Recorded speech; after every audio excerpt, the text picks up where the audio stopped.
नहमदुहु व नसल्ली अला रसूलिहिल करीम। मुहतरम नाजरीन, मैं हूँ आपका भाई हाफिज़ ग़ुलाम मुस्तफ़ा सऊदी अरब से। नाजरीन, हज का सफ़र एक मुशक्क़त का सफ़र है, इम्तिहान का सफ़र है। इस सफ़र के अंदर अगर आप लोगों के साथ आपकी महबूबा बीवी, खूबसूरत बीवी आपके साथ है तो उसके लिए एक चीज़ तोहफे में ख़रीद लें। इंशाअल्लाह इस सफ़र के अंदर इसका नतीजा बहुत अच्छा साबित होगा, क्योंकि हज के सफ़र में ज़्यादा से ज़्यादा चलना पड़ता है।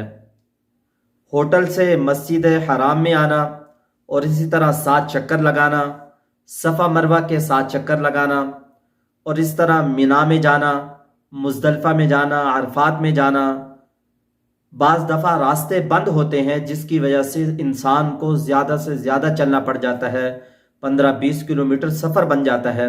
जब आप लोग 15-20 किलोमीटर पैदल चलेंगे और आप लोगों की आदत नहीं होगी और आप लोगों के पास कोई इंतज़ाम भी नहीं होगा तो मुशक्क़त बढ़ जाएगी और परेशानी बढ़ जाएगी, जिससे आपस में भी इख्तिलाफ पैदा होने का ख़दशा है।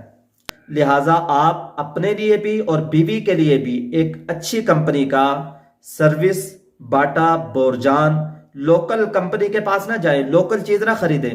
लोकल चीज़ को खरीदेंगे आप लोग जद्दा एयरपोर्ट पर पहुंचेंगे, वो चीज़ आपके हाथ में होगी। लिहाजा अच्छी कंपनी का जूता सर्विस बाटा का खरीदें, अपने लिए भी और अपनी बीवी के लिए भी, और अपनी बीवी को ये जूता गिफ्ट में दे दें। इंशाअल्लाह आपके लिए उसके दिल में मोहब्बत बढ़ जाएगी। और बीवी को हम हर वक्त गिफ्ट ज़रूर देते रहा करें। और दूसरी बात, वो हमारे भाई जिनका वुज़ू नहीं ठहरता, हर वक्त पेट में गैस रहता है, 5 मिनट भी वुज़ू नहीं ठहरता, पहले नंबर पर वो किसी अच्छे हकीम से अपने लिए दवा ख़रीदें, और दूसरे नंबर पर ऐसी चीज़ें इस्तेमाल करें जिससे पेट के अंदर गैस पैदा ना हो। ठंडा पानी, जैसे ये ठंडा पानी है, ठंडा पानी इस्तेमाल ना करें। ठंडे मशरूब, यहाँ बहुत अच्छे अच्छे आपको मशरूब मिलेंगे। चीज़ें देखेंगे आप जब बकाले के अंदर, दुकान के अंदर देखेंगे तो आपका दिल चाहेगा ये भी पीऊँ, ये भी पीऊँ, ये भी इस्तेमाल करूँ। तो आप लोगों ने परहेज़ करना है। पानी ठंडा भी ना पिएँ, और ठंडी चीज़ें जिससे आप लोगों के मैदे के अंदर तजाबियत और गैस पैदा हो, इससे ज़रूर बचें। पानी ताज़ा इस्तेमाल कर लें, और ग़िज़ाओं को ज़्यादा भी ना खाएं। ज़्यादा पानी भी ना पिएं, ज़्यादा खाना भी ना खाएं।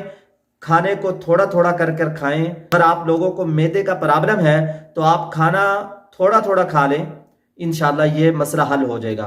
और दूसरे नंबर पर आप अपने लिए अच्छी कंपनी के मोज़े ख़रीद लें। मोज़े जो आप सैंडल के अंदर पहन लें, क्योंकि मोज़े पहनने की वजह से आपका वज़ू शॉर्टकट हो जाएगा।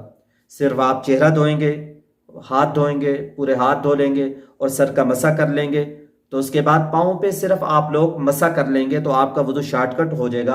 आपको अगर ये प्रॉब्लम है वज़ू का तो आप अपने लिए मोज़े भी ख़रीद लें और मोज़े यहाँ पहन के रखें, क्योंकि अगर आप लोगों का वज़ू टूट गया तवाफ़ के दौरान, तो आपको पता है तवाफ़ तो बगैर वज़ू के होता ही नहीं है। तो आप लोग वज़ू करने जाएंगे और आपकी बीवी यहाँ इंतज़ार करती रहेगी तो उसका तो दिमाग शॉर्ट होगा।